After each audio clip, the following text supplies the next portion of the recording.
So here we have the Mazda 2 on a 66 plate. I'm going to start off by showing you around the outside of the car, and then we'll hop in and run through some controls on the inside. But from the outside you can see it's a 5-door car with alloy wheels. We have that red spoiler which actually matches the interior, and you'll see that in just a moment. We're going to start off inside the boot and then work our way around the rest of the car from there. Approach the boot, you'll see we've got the red section underneath the number plate there which matches the spoiler. Plenty of boot space as well, along with that 60/40 split folding rear seat. Okay, so we're just going to work our way back round to the front of the car, and then we'll hop in and run through some controls on the inside. But now that we've done a full circle of the car, you can see it's in lovely condition the whole way round. Just briefly before we climb in, I think it's what we're seeing the interior from the exterior point of view. As you can see, you've got the red seats which match the spoiler on the outside of the car, as I mentioned. There's plenty to run through on the dashboard, so let's hop in and we'll do that now. Okay, so now that we're inside the car, we're going to start with the dials. On the left-hand side, we have the rev counter. In the middle, we have the speedometer. And on the far right-hand side, we have the fuel gauge. You can see the total miles for this car. Also on the left-hand side, they are 13,061. If we back out to the steering wheel, on the left-hand side, we have stereo controls. We also have the ability to answer and end phone calls, and we have voice activation for your phone as well. And on the right-hand side, we have cruise control and speed limiter just over there. Over in the centre, we have the main stereo screen for the car, amongst other things. The movement that you can see me making here is all being done using this dial, and we've got a set of buttons down here we can use as well, so we can access certain things directly from here, so the home screen, satellite navigation, or your music, or you can use the dial.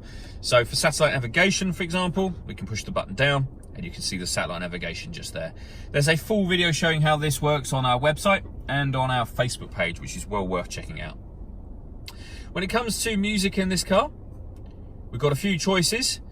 So you can see there that we've got the FM radio available to us. We can tune radio from down the bottom here.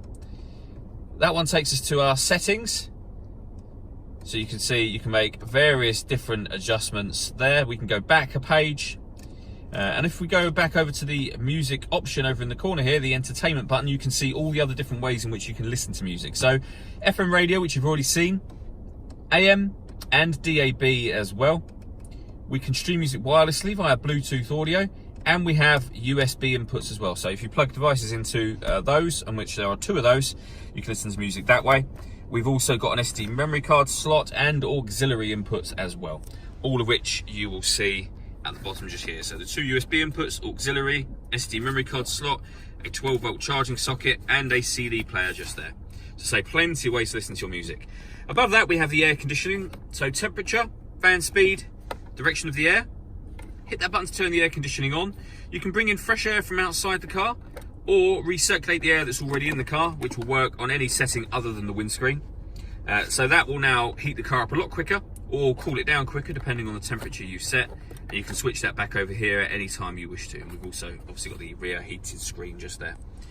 We then have a 5-speed manual gearbox and the buttons that I was showing you a moment ago. So the volume for the stereo can be adjusted here, and all your on-screen options can be adjusted using this dial, which not only twists, but it moves up, down, left, right, and pushes down as well. So many different ways to use that to your benefit when you're operating the screen. All that leaves me to say is thank you for taking the time to watch this video. If you'd like to come see the car in person and have a test drive, please feel free to call any of our MJA sites. We'd love to hear from you soon.